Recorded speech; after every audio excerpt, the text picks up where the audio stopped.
Welcome back to English classes in translation.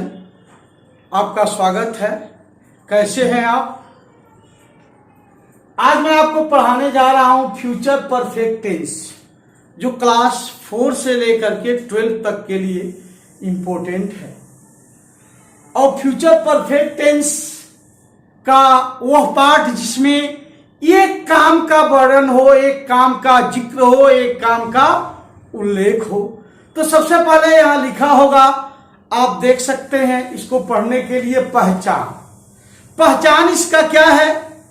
यहां लिखा होगा स्पष्ट कि हिंदी वाक्यों के क्रियाओं के अंत में चुका होगा, चुकी होगी, चुके होंगे अथवा या होगा, ई होगी, ये होंगे आते हैं। बहुत से बच्चे कंफ्यूज हो जाते हैं जब यह वाक्य आता है कि वह विद्यालय गया होगा। कहते हैं सर इसमें जा चुका नहीं है, या होगा भी फ्यूचर परफेक्ट को इंडिकेट करता है। अब है इसमें मैंने लिख डाला है use of helping verb in this tense. इस टेंस में कौन सी क्रिया प्रयोग होती है? तो इस टेंस में जो सहायक क्रिया प्रयोग होती है वो होती है विल हैव और शैल है। विल हैव का प्रयोग हम कहां करते हैं? Where we use will have and where we use shall है। तो स्पष्ट लिखा होगा आई और वी के साथ। किसके साथ? आई और वी के साथ हम शैल हैव का प्रयोग करते हैं, और आई वी छोड़ करके बाकी जितने भी सब्जेक्ट आ जाते हैं उन सभी सब्जेक्ट के साथ हम क्या प्रयोग करते हैं? विल हैव का प्रयोग करते हैं। बहुत ही आसान है ये।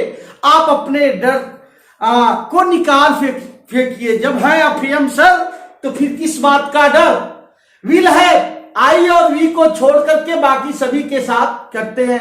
अब देखिए simple sentence, how to make translation with the help of this formula. तो सिंपल सेंटेंस के लिए मैंने वहां फार्मूला लिखा होगा। सबसे पहले सब्जेक्ट लिखते हैं, इसका इनिशियल है यस, फिर क्या विल शैल, इन दोनों में से कोई एक लिखते हैं, फिर क्या लिखते हैं? हैव लिखते हैं, फिर वर्ब का थर्ड फॉर्म लिखते हैं, फिर ऑब्जेक्ट लिखते हैं। ध्यान रहे इस टेंस में हम हमेशा वर्ब का थर्ड फॉर्म ही प्रयोग करते हैं, चाहे वाक्य सिंपल हो, चाहे निगेटिव हो, चाहे इंट्रोगेटिव हो, चाहे इंट्रोगेटिव निगेटिव हो, किसी भी तरह का हो, हम इसमें हमेशा वर्ब का थर्ड फॉर्म ही प्रयोग करते हैं। अब आइए देखते हैं इसका एक एग्जाम्पल। वह कल मोर मार चुका होगा, या उसने कल मोर मार दिया होगा। दोनों का मतलब एक है, चाहे चुका होगा आ जाए या होगा आ जाए। तो सबसे पहले किसकी अंग्रेजी लिखेंगे? कर्ता की। कर्ता क्या है? वह। तो वह की अंग्रेजी क्या हो गई? ही। वह की अंग्रेजी क्या हो गई? ही। अब उसके बाद ही के साथ सहायक क्रिया क्या लगाएंगे? विल है। और मारने की अंग्रेजी, मारना क्या है? वर्ब है। मारने की अंग्रेजी होती है किल, तो इसमें थर्ड फॉर्म लगाएंगे क्या? किल। और मारने का प्रभाव पड़ा मोर पर, यानी मोर क्या है? ऑब्जेक्ट है। तो क्या अनुवाद हो जाएगा?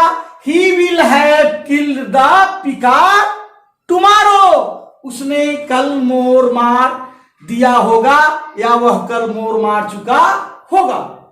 सेकेंड एग्जांपल देखें, मैंने बातूनी लड़कों को पीटा होगा। मैंने बातूनी लड़कों को पीटा होगा, या मैं बातूनी लड़कों को पीट चुका हूंगा। तो इसमें कौन करता है? मैंने। करता कौन है? मैंने। ये है यस। अब क्या है? पीटना, ये क्या है? वर्ब है। और लड़के क्या है? ऑब्जेक्ट है। तो मिल गया ना मसाला। तो क्या होगा? आई। सब्जेक्ट लिखेंगे आई, और आई के साथ क्या लिखेंगे? शैल।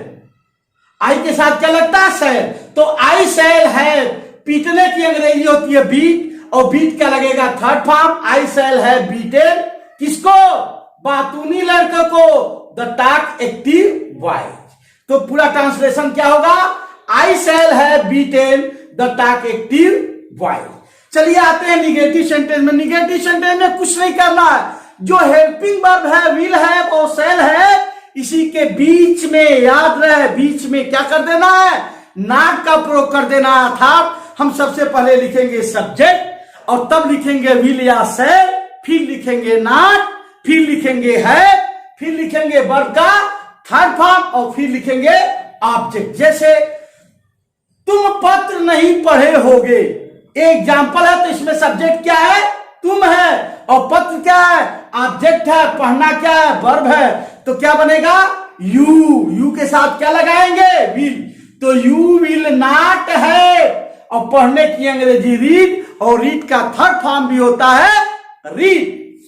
और ऑब्जेक्ट क्या है इसमें, लेटर, ये ऑब्जेक्ट है, पत्र क्या है, ऑब्जेक्ट है, पढ़ना क्या है, वर्ब है, तुम क्या है, सब्जेक्ट है, तो क्या हो गया, you will not have read the letter. Next, मैंने कल पुरस्कार नहीं बांटा होगा, या मैं कल पुरस्कार नहीं बांट चुका होऊंगा, तो इसमें सब्जेक्ट क्या है, मैंने, क्या है, मैंने हो गया सब्जेक्ट, बांटना हो गया वर्ब, और पुरस्कार क्या है, ऑब्जेक्ट है, तो क्या बनेगा, I shall not have distributed the reward या प्राइज, कल की अंग्रेजी क्या, टुमारो, तो बन गया ना, I shall not have distributed the reward या प्राइज, कब, टुमारो।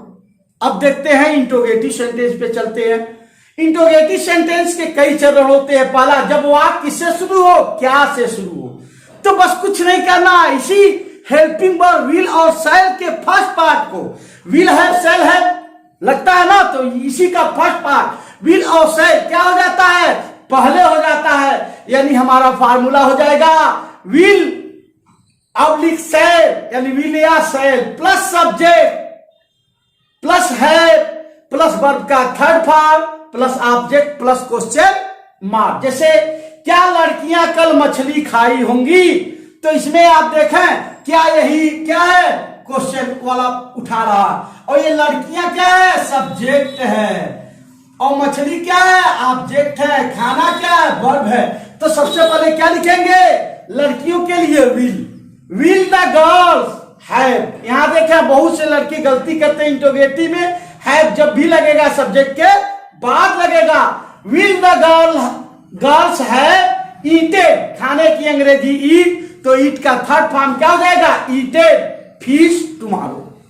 यहां आप देखते हैं क्या कल हम बाजार जा चुके होंगे, या कल हम बाजार गए होंगे, क्या कल हम बाजार गए होंगे, तो हम के लिए क्या अंग्रेजी होती है, वी, यानी ये हम क्या है, सब्जेक्ट है, और जा चुकना क्या है, वर्ब है, और ये बाजार क्या है, ऑब्जेक्ट है, तो क्या बनेगा, हम के लिए सब क्या लगाएंगे, शैल, तो क्या लग गया, शैल, उसके बाद क्या, subject we have gone to market, कल के लिए अंग्रेजी लिखेंगे टुमारो। इसी तरह से जब इंट्रोगेटिव सेंटेंस के में वाक्य के बीच में प्रश्नसूचक शब्द आए, ये आ जाते हैं कब, कौन, कहां, कैसे, कब, कैसे, कौन, क्यों, ये आता है, तो कुछ नहीं करना, बिल्कुल यही फार्मूला है, सबसे पहले हमें QW बढ़ा देना है, यानी सबसे पहले लिखते हैं क्वेश्चन वर्ड, फिर विल या शैल में से कोई एक सब्जेक्ट के अनुसार, फिर सब्जेक्ट प्लस है प्लस वर्ब का थर्ड फॉर्म प्लस ऑब्जेक्ट और क्वेश्चन मार्क। याद रहे इंट्रोगेटिव सेंटेंस में क्वेश्चन मार्क लगाना हम कभी भूलते नहीं है, यदि हम भूल गए तो उसका मार्क्स रिड्यूस कर दिया जाएगा, उसके मार्क्स आपको मिलेंगे नहीं। जैसे शरारती बच्चे कल दंड कहां पा चुके होंगे, तो इसमें सब्जेक्ट क्या है, शरारती बच्चे हो गए सब्जेक्ट, और ये पा चुकना का मतलब क्या हो गया, वर्ब, और दंड क्या हो गया, ऑब्जेक्ट। कहां के लिए अंग्रेजी लिख दिया वेयर, और शरारती बच्चे के लिए आएगा हेल्पिंग वर्ब विल हैव, तो विल यहां लग गया। Where will the naughty boys have, पाने का अंग्रेजी गेट, गॉट, गॉटेन, गॉटेन क्या, पनिशमेंट टुमारो। तो हमारा ट्रांसलेशन क्या हो गया, where will the naughty boys have gotten punishment tomorrow. और इस तरह से आप फिर देखें जो मैंने फ्यूचर कॉन्टिन्यूअस में भी आपको चेतावनी दी थी, फ्यूचर इंडेफिनिट में दी थी, यही फ्यूचर परफेक्ट में भी मैं आपको दे रहा हूं कि जब वाक्य में दृढ़ता आए या अवश्य फर्म डिटर्मिनेशन का बोध हो, फर्म डिटर्मिनेशन का एक्सप्रेशन हो, ऐसी स्थिति में जो हेल्पिंग वर्ब होता है, विल हैव और शैल हैव, ये क्या कर जाता है, आपस में पलटी मार जाता है, बदल जाता है। अर्थात जहां हम विल हैव का प्रयोग करते हैं वहां शैल हैव का प्रयोग करेंगे, जहां हम शैल हैव का प्रयोग करते हैं वहां विल हैव का प्रयोग करेंगे। मतलब आई और वी के साथ हम क्या लगाते थे, शैल है। लेकिन जब वाक्य में फर्म डिटर्मिनेशन हो, दृढ़ता का बोध हो, ऐसी स्थिति में हम क्या प्रयोग करेंगे, ध्यान दीजिए, क्या प्रयोग करेंगे, आई और वी के साथ विल हैव प्रयोग करेंगे और बाकी सभी के साथ शैल हैव प्रयोग करेंगे। जैसे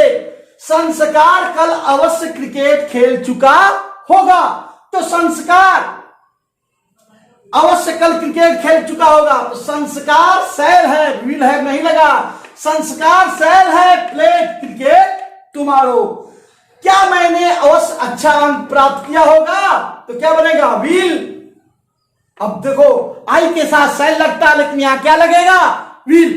तो क्या हो गया, will I have obtained good marks. अब यहां कुछ प्रैक्टिस के लिए आपको है कि आप प्रैक्टिस करते, जैसे मेरे चाचा जी किताब खरीद चुके होंगे, तो क्या बनेगा इसका, मेरे चाचा जी हो गए सब्जेक्ट और खरीदना हो गया वर्ब और किताब हो गया ऑब्जेक्ट। क्या बनेगा, my uncle will have bought the books या बुक।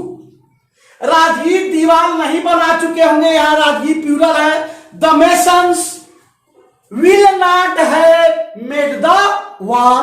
क्या छवि कल अंगूठी खरीद चुकी होगी, तो क्या लिखेंगे छवि के लिए, विल। विल छवि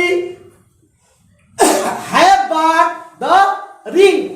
सपेरा सांप कहां दिखाया होगा, इंटरोगेटिव है, तो ध्यान देंगे क्या हो जाएगा, where will the snake charmer, where will the snake charmer show, दिखाना, सोवे द स्नेक क्वेश्चन मार्क। मेरे अध्यापक कहां कार बेचे होंगे, वेयर होगा, where will my teacher have bought the, sorry sold the car, क्या बाट द कार नहीं, क्या होगा, सोल्ड द कार। फिर है, कौन कल फल तोड़ा होगा, कौन कल फल तोड़ा होगा, हु विल है, ध्यान दीजिएगा कौन वाले में वही सब्जेक्ट का भी काम करता है। हु विल है ब्रोकेन या प्लग, प्लग लगाएंगे तो ज्यादा सुटेबल है। हु विल है प्लग द फ्रूट्स टुमारो। फिर है, मीना कल गीत नहीं गाई होगी, निगेटिव सेंटेंस है। Meena will not have, Meena will not have संग द सॉन्ग टुमारो। क्या तुम नहा चुके होगे, तो क्या इंटरोगेटिव है, क्या लगेंगे, will you have, will you have bath, will you have bath, object इसमें है नहीं, विल यू हैव बाथ। फिर पुरस्कार कहां पाया होगा, तो कहां आया, इंटरोगेटिव है, कि डब्ल्यू वाला है, तो कहां की अंग्रेजी वेयर लिखेंगे, वेयर विल पुरस्कार हैव ऑब्टेनेड या gotten the reward, the reward. फिर है, कौन कल सांप पकड़ा होगा, हु विल हैव काट द स्नेक। इस तरह से जैसा मैंने आपसे वादा किया था कि बिल्कुल चाय पीने जितना आसान है, चाय बनाने जैसा आसान है, तो वैसे ही ये फ्यूचर परफेक्ट टेंस है। और इस टेंस में याद रखने वाली क्या बात है, student, you should make in your mind that in future perfect tense we always use the third form of the verb, either the sentence will be positive और नेगेटिव और इंट्रोगेटिव। और क्या, we will always use the helping verb will have and shall have. लेकिन ध्यान दें, जब हम negative बनाते हैं तो क्या होता है, विल हैव और शैल हैव के बीच में नॉट लगता है। जब इंट्रोगेटिव बनाते हैं तो यही विल और हैव क्या, विल और शैल क्या होता है, पहले जाता है, और हैव कहां बचता है, सब्जेक्ट के बाद। और एक चीज मैंने आपको बता भी दिया है कि कभी भी कोई इंट्रोगेटिव निगेटिव सेंटेंस हो तो नॉट का प्रयोग सब्जेक्ट के बाद करते हैं। जैसे हम यहां देखें, क्या हम कल बाजार जा चुके होंगे, will shall we have gone to market tomorrow, लेकिन क्या हम कल बाजार नहीं जा चुके होंगे रहे, तो नहीं, यहां खट से वी के बाद क्या लगा देंगे हम, नॉट। तो किसी भी इंट्रोगेटिव निगेटिव सेंटेंस में नॉट का प्रयोग सब्जेक्ट के बाद करते हैं। मुझे उम्मीद नहीं, पूरा विश्वास है कि ये आपको फ्यूचर परफेक्ट समझ में आ गया होगा। तो सिर्फ आप अपने ही फायदा न लें, अपने साथियों को, इष्ट मित्रों को भी फायदा दें। अधिक से अधिक इसे शेयर करें, अधिक से अधिक सब्सक्राइब करें, अधिक से अधिक लाइक करें और कमेंट करके मुझे जरूर बताएं कि ये वीडियो आपको कैसा लगा। धन्यवाद, थैंक्स।